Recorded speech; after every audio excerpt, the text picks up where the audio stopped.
A lot of sports action. We got our buddy Doug Johnson in the sports office. Hey, Doug. Dennis, I don't think anyone's going to be surprised by what I'm going to say next. The Warriors are once again going to the conference finals. Yeah, last night the Rockets were again eliminated by Golden State for the fourth time in 5 years. A lot of stars at that game, including Jay-Z and Beyonce. Steph Curry was actually scoreless in the first half of this game, but his teammate Klay Thompson picked up the slack, scoring 21 of his 27 in the first half. Later in the fourth, Curry made up for it. He scored 23 points in just 9 minutes. Curry ending up with a game-high 33 points, all of them in the second half. Chris Paul and James Harden had some great plays, but just could not close in the end. Here's Warriors coach Steve Kerr on how tough the Rockets were. I can't speak any more highly of Houston and their grit and their competitiveness and their talent. That was an absolute grind, just like last year's. It's a great basketball team.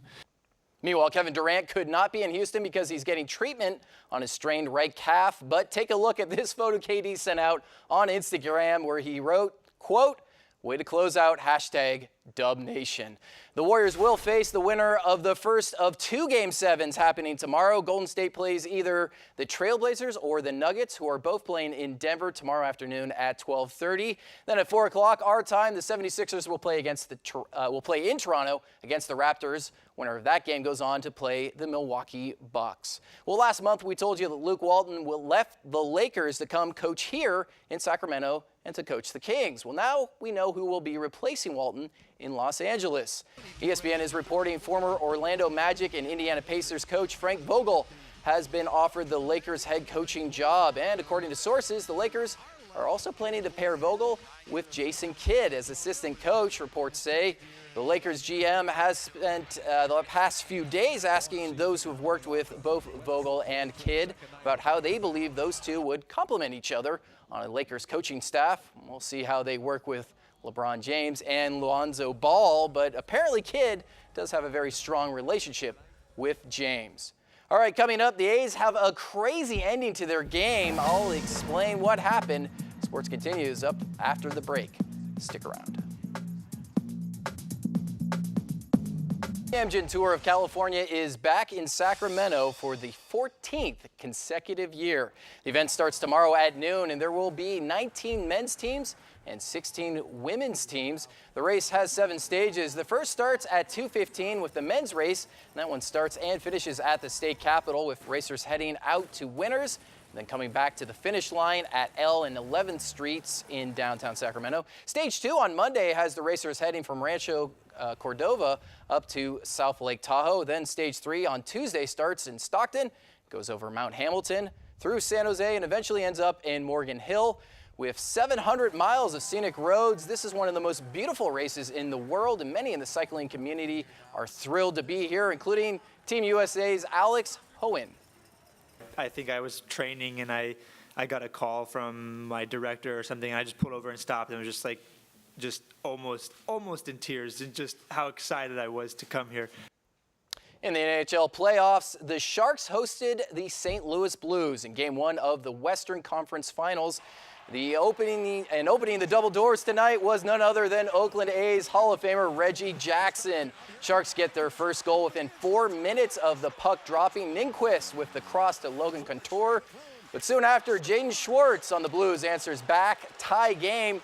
Later in the first, Captain Joe Pavelski knocks one in. Then in the second, Kevin Labanc shoots and scores. The Sharks keep their lead the rest of the game. They take Game 1 6-3.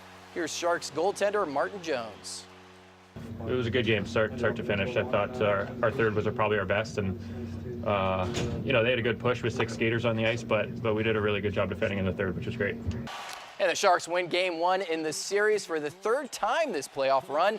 Game 2 will again be at the SAP Center Monday at 5 p.m. Well, the A's had a tough couple of games on the road, but ever since they got home and had that no-hitter on Tuesday, they've been playing very, very well, taking 3 of 4 games. Today's game against the Indians, the A's started out strong with Nick Huntley's triple to left.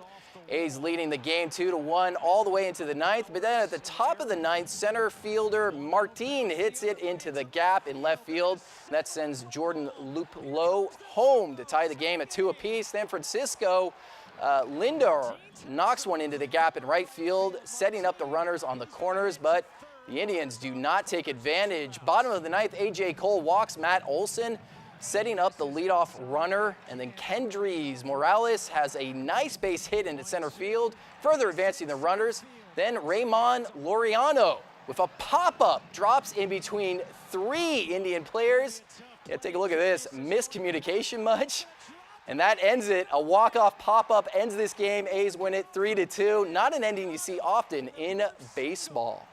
And the Giants are home tonight having a long battle with the Reds. In the top of the first, Yasiel Puig gets to Marja early. Hits this homer deep into left field. But in the bottom of the first, Evan Longoria responds with this 416 feet home run into left center field, number 6 of the season for him. And bottom of the fourth, Steven Duggar hits this triple and ties the game after Puig cannot get to it in time. But then some are saying that this out in the bottom of the 6th was a botch call by the umpires. Duggar tries to steal third and gets called out, and the Giants review this play. The officials in New York uphold it.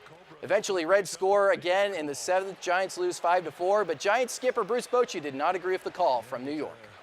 That's a big play. I mean, obviously, you know, where the score is at that game, it's a tough break for us, but he was safe. I don't know, Joe, what did you think? You think he was out there? You know, I don't know. That's tough. Always tough to lose it on a call like that. But, you know, what are you going to do? Don't keep it in the hands of the ump. All right. That's going to do it for us. Have a good night.